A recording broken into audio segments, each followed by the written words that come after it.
O Tesouro, de Eça de Queiroz.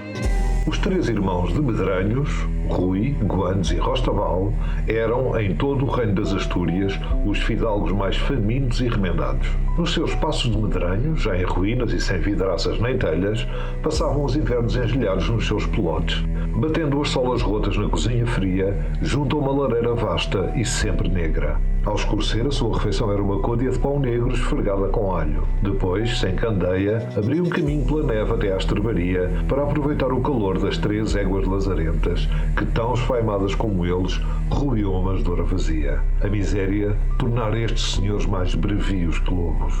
Numa silenciosa manhã de domingo, na primavera, enquanto andavam pela mata de Roquelandes a espiar pegadas de caça, os três encontraram, por trás de uma moita de espinheiros, um velho cofre de ferro. Estava numa cova de rocha. Tinha as suas três chaves nas suas três fechaduras.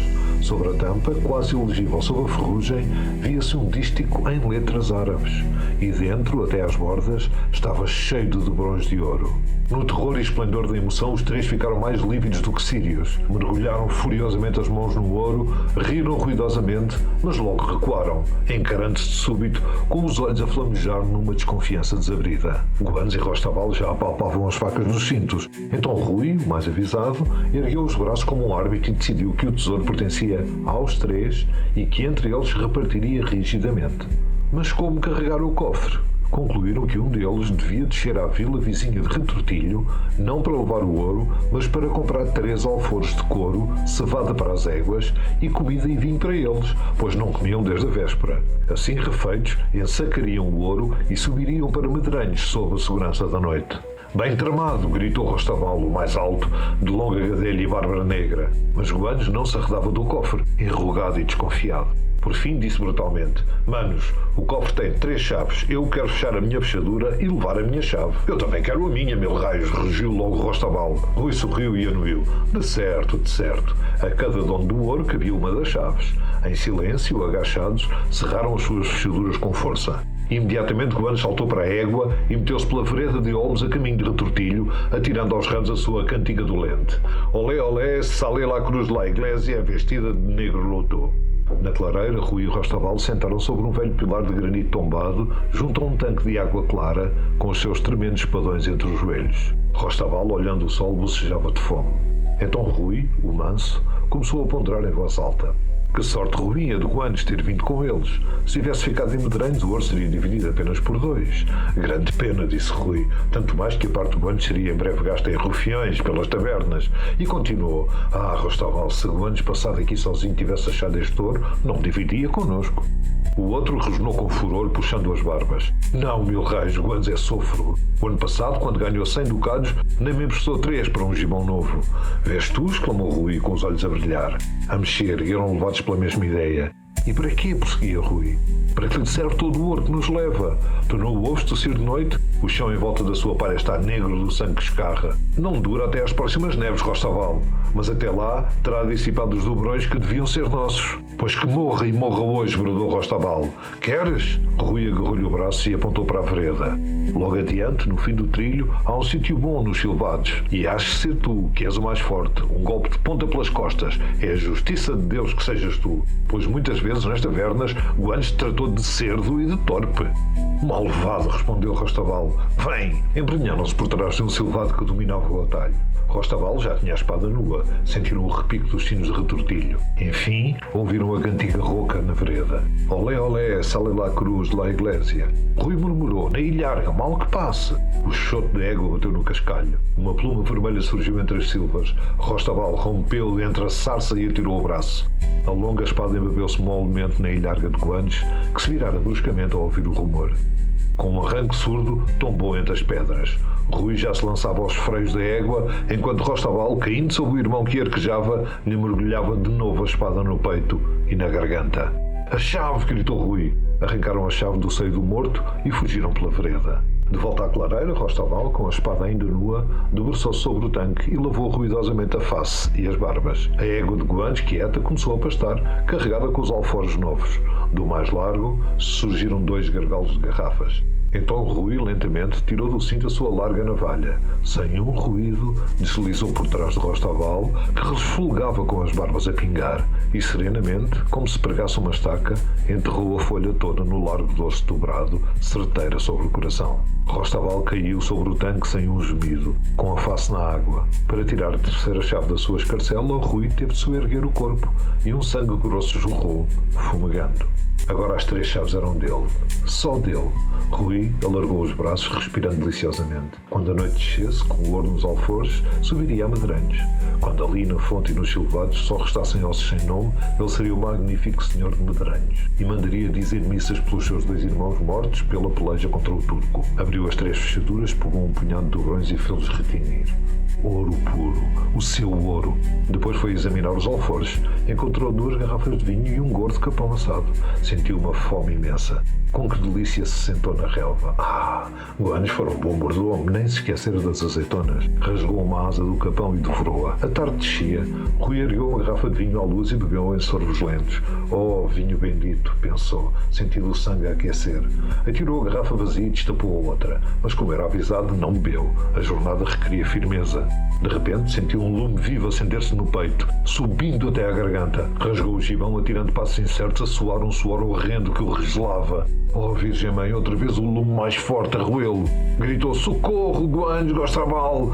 Os seus braços torcidos batiam o ar. Cambaleou até à fonte para apagar a labareda, mas a água mais o queimava. Caiu sob a relva que arrancava e mordia e ergueu-se de novo com uma baba densa a escorrer-lhe. De repente, esbugalhando os olhos, berrou como se compreendesse enfim a traição.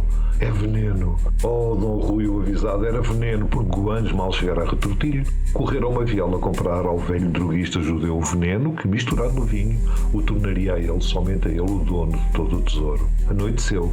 2 corvos já tinham pousado sobre o corpo de Guanes. A fonte, cantando, lavava o outro morto. Meio enterrada na erva, a face de Rui tornara-se negra. Uma estrelinha tremuluzia no céu. O tesouro ainda lá está, na mata de Roquelanes. No Moinho, de Essa de Queiroz. Dona Maria da Piedade era considerada em toda a vila como uma senhora modelo. Tinha-se orgulho na sua beleza delicada. Era uma loura de perfil fino, pele ebúrnea e olhos escuros de um tom de violeta. Morava ao fim da estrada, numa casa azul de 3 sacadas, e para a gente que passava, era um encanto vê-la por trás da vidraça, curvada sobre a costura, vestida de preto, recolhida e séria. O marido, mais velho, era um inválido, sempre de cama, inutilizado por uma doença de espinha. Avistavam-no às vezes à janela, murcho, agarrado à bengala, com uma face macilenta e um barretinho de seda enterrado na cabeça. Os filhos, 2 raparigas e um rapaz, também eram doentes, crescendo com dificuldade, chorões e tristonhos. A casa parecia lúgubre, andava-se nas pontas dos pés para não irritar o senhor e havia sempre um cheiro a doença no ar, onde até as flores murchavam depressa. Dona Maria da Piedade vivia assim desde os 20 anos. A sua vida de solteira fora igualmente triste, com uma mãe azeda e um pai bêbado e violento. Aceitou casar com João Coutinho, já doente, para fugir daquela casa. Não o amava, mas resignara-se. Contudo, a doença dos filhos, que lhe vinham com o sangue viciado, acabrunhava. Por vezes, a cozer, as lágrimas corriam-lhe pela face, numa imensa fadiga da vida. Mas se o marido ou um dos filhos a chamava, ela limpava os olhos e lá ia, com a sua bonita face tranquila, consolar um e animar o outro. A única distração era sentar-se à tarde à janela com a costura, enquanto a paisagem lá fora, tão monótona como a sua vida, se estendia. A estrada, uns campos magros e, ao fundo, uma colina triste e nua. Apesar do que diziam na vila, não era beata. A sua casa ocupava demasiado para se preocupar com o céu. O seu dever de boa mãe e enfermeira era a sua forma de rezar. Era ela quem administrava a casa, com um bom senso que a afeição dirigia. O marido detestava visitas e passavam-se meses sem que se ouvisse ali uma voz estranha, a não ser a do Dr. Abílio, que a adorava e dizia dela com os olhos esgazeados: é uma fada, é uma fada. Foi por isso grande a excitação quando João Coutinho recebeu uma carta do seu primo Adrião, o romancista célebre, anunciando a sua chegada. Dona Maria da Piedade ficou aterrada com a ideia da visita. A invasão daquele homem mundano com as suas malas e a sua alegria de pessoa sã parecia-lhe uma profanação. Foi um alívio quando Adrião chegou e se instalou numa estalagem, dizendo que viria apenas para jantar. E ao vê-lo, Dona Maria da Piedade ficou assombrada. Aquele herói de Lisboa era um sujeito simples, de face barbuda e sapatos enormes, que mais parecia um caçador de aldeia. Viera tratar de negócios, queria vender a sua única propriedade, a Corgoça, e o primo, acamado, sugeriu que Maria, uma administradora de primeira ordem, o ajudasse. Mas que superioridade, prima! Exclamou Adrião maravilhado. Um anjo que entende de cifras. Pela primeira vez na sua vida, Dona Maria da Piedade corou com a palavra de um homem.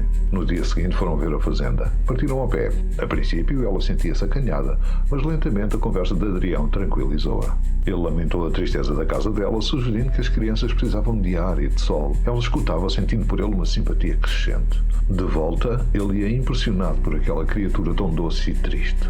Achava infame fazer-lhe a corte, mas a ideia de despertar aquele coração adormecido tentava-o. Combinaram visitar o moinho, o recanto idílico da vila. O passeio foi encantador. O moinho era um lugar pitoresco, cheio de verdura e do murmúrio da água. Sentaram-se numa escada de pedra que mergulhava na represa. O silêncio isolava-os e, insensivelmente, ele começou a falar-lhe baixo, com compaixão pela sua existência melancólica. Ela escutava de olhos baixos, sentindo um sabor delicioso no seu receio. A certa altura ele falou do encanto de ficar ali para sempre. Ficar aqui? Para quê? Perguntou ela sorrindo. E ele respondeu, para quê? Para isto, para estar sempre ao pé de si. Ela cobriu-se de um rubor e o guarda-sol escapou-lhe das mãos. Ele, receando tê-la ofendido, gracejou que se faria moleiro, e ela, rindo, disse que o viria ajudar. Vens, exclamou ele, já inflamado pela ideia, e pintou-lhe uma vida romanesca de uma felicidade idílica naquele esconderijo. De repente, sem que ela resistisse, prendeu-a nos braços e beijou-a nos lábios, um beijo profundo e interminável. Ela ficou contra o seu peito, branca como a morte, com 2 lágrimas a escorrer-lhe pela face, tão fraca e dolorosa que ele a soltou. Ele ergueu-se com o beicinho a tremer e murmurou, é mal feito, é mal feito. Seguiram calados para a vila. No fundo, Adrião estava contente com a sua generosidade. Seria absurdo ficar ali desmoralizando uma boa mãe. A venda da fazenda estava concluída. No dia seguinte apareceu para se despedir, encontrou à janela com os filhos doentes aninhados contra as suas saias. Ela ouviu que ele partia sem mudar de cor, mas quando ele lhe apertou a mão, achou-a fria como mármore. Assim que ele saiu, Dona Maria da Piedade ficou a olhar a paisagem, com as lágrimas a caírem-lhe sobre a costura. Amava-o. Desde o início, a sua figura forte e a sua voz rica tinham-na fascinado. Esse amor, que julgava puro, invadiu-a por completo. Então ele partira. De repente, tudo à sua volta lhe pareceu lúgubre. Os seus deveres tornaram-se fardos, a vida uma desgraça. Refugiou-se naquele amor, lendo todos os romances de Adrião e depois outros, devorando histórias de paixão e abandono. Foi-se criando no seu espírito um mundo artificial. A realidade da sua casa tornou-se-lhe odiosa. O hálito do marido, as feridas dos filhos, tornou-se impaciente, áspera. O seu amor desprendeu-se da imagem de Adrião e tornou-se um desejo vago pela força.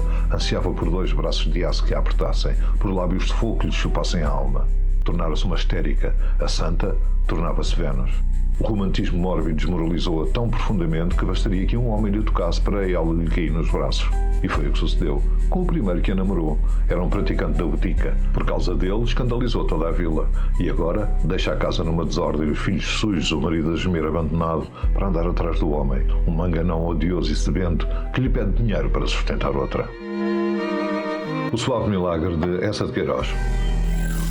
Nesse tempo, Jesus ainda não se afastara da Galileia e das margens luminosas do largo de Tiberíades, mas a nova dos seus milagres já penetrara até Enganim, uma cidade rica de muralhas fortes entre olivais e vinhedos. Um homem de olhos ardentes passou pelo vale e anunciou que um novo profeta, um rabi formoso, percorria os campos predizendo a chegada do reino de Deus e curando todos os males humanos. Contou que na estrada de Magdalá sarara um leproso só com a sombra das suas mãos e que ressuscitara a filha de Jairo, e assim uma esperança deliciosa refrescou as almas simples. Ora, vivia em Enganim um velho pelo nome de Obed, senhor de fartos rebanhos e vinhas e com o coração tão cheio de orgulho como o seu celeiro de trigo. Mas um vento de desolação matara as suas reses e secara as suas vinhas, e Obed, agachado à soleira da porta, lamentava-se contra Deus. Apenas ouviu falar do novo rabi e pensou que seria um feiticeiro que, se bem pago, lhe resolveria os seus problemas. Então ordenou aos seus servos que partissem, procurassem por toda a Galileia o rabi e, com promessas de dinheiro, o trouxessem a Enganim. Os servos largaram pela estrada das caravanas. Na margem do lago de Tiberíades, um pescador disse-lhe sorrindo que o rabi descera para os lados do Jordão. Seguiram o rio e um homem da tribo dos Essénios, vestido de linho branco, murmurou que o rabi atravessara o oásis e se adiantara para as terras de além-Jordão. De novo o procuraram de balde. No poço de Jacob, cameleiros contaram que um rabi maravilhoso em Gandará arrancara 7 demónios do peito de uma mulher. Mas quando lá chegaram, Jesus já partira. Já com as sandálias rotas, cruzaram um fariseu sombrio que recolhia Efraim. Com reverência perguntaram pelo profeta. A face do fariseu escureceu. Ó escravos pagãos, ó blasfemos, retumbou na sua cólera. Onde ouvistes que existissem profetas ou milagres fora de Jerusalém? De Galileia surgem os nécios e os impostores. E furioso, saltou da mula e com pedras da estrada apedrejou os servos, que fugiram de volta para Enganim, deixando Obed na sua desconsolação. Por esse tempo, o centurião romano Públio VII comandava o forte que dominava o vale de Cesareia. Era um homem áspero e rico, mas uma dor roía a sua prosperidade. A sua filha única definhava com um mal subtil. Branca e triste como a lua, passava os dias sentada na esplanada do forte, a olhar o mar. Ouvindo falar do Rabi, Sétimo destacou 3 decurias de soldados para que o procurassem. As suas sandálias ferradas ressoaram pela estrada romana. Com violência, invadiram casais, esfuracaram pomares e até as sinagogas, batendo com os punhos das espadas nos santos armários.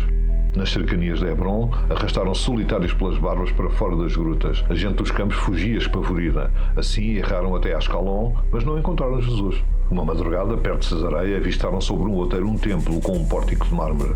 Um velho sacerdote, coroado de louro, esperava-os. Conhecia ele o novo profeta? Serenamente o velho exclamou: Ó romanos, pois acreditais que em Galileia ou Judeia apareçam profetas? Como pode um bárbaro alterar a ordem instituída por Zeus? Não há profetas, não há milagres. E os soldados, derrotados, recorreram à fortaleza. Grande foi o desespero de Sétimo, porque sua filha morria e a fama de Jesus crescia, consoladora e fresca. Ora, entre Enganim e Cesareia, num casebre sumido num cerro, vivia a mais desgraçada mulher de Israel. O seu filhinho único, aleijado, jazia há 7 anos numa enxerga, mirrando e gemendo. Também ela, a doença a engelhar dentro de trapos, a miséria crescera sobre ambos como bolor. Um dia, um mendigo entrou, repartiu o seu farnel e contou-lhes da grande esperança dos tristes. Esse Rabi que amava as criancinhas e prometia aos pobres um reino luminoso. A mulher escutava com olhos famintos. E onde se encontrava ele? O mendigo suspirou. Ah, esse doce Rabi! Quantos o desejavam? Obed, o rico, Sétimo o forte, mandaram os seus servos e soldados e todos voltaram de mãos vazias, sem descobrir onde se escondia Jesus. Quando o mendigo partiu, o filhinho, num murmúrio mais débil que o roçar de uma asa, pediu à mãe que lhe trouxesse esse Rabi. A mãe apertou a cabeça esgodelhada. Ó filho, e como queres que te deixe? Obed é rico e tem servos e de balde o buscaram. Sétimo é forte e tem soldados e de balde o correram. Como queres que te deixe? Jesus anda por muito longe e a nossa dor mora connosco dentro destas paredes. A criança, com 2 lágrimas na face magrinha, murmurou: Oh mãe, Jesus ama todos os pequenos e eu tão pequeno com um mal tão pesado. A mãe, em soluços, continuou: Oh meu filho, como te posso deixar? Tão rota, tão triste, até os cães me ladrariam. Ninguém me apontaria à morada do doce Rabi. Talvez Jesus morresse, nem os ricos nem os fortes o encontram. De entre os negros trapos, erguendo as suas pobres mãozinhas que tremiam, a criança murmurou: Mãe, eu queria ver Jesus. E logo, abrindo devagar a porta e sorrindo, Jesus disse à criança: Aqui estou. As vozes destas personagens silenciam-se por agora, mas existem incontáveis outras perdidas no tempo à espera de serem ouvidas. Eu voltarei para lhes dar voz. Até lá, obrigado por escutarem.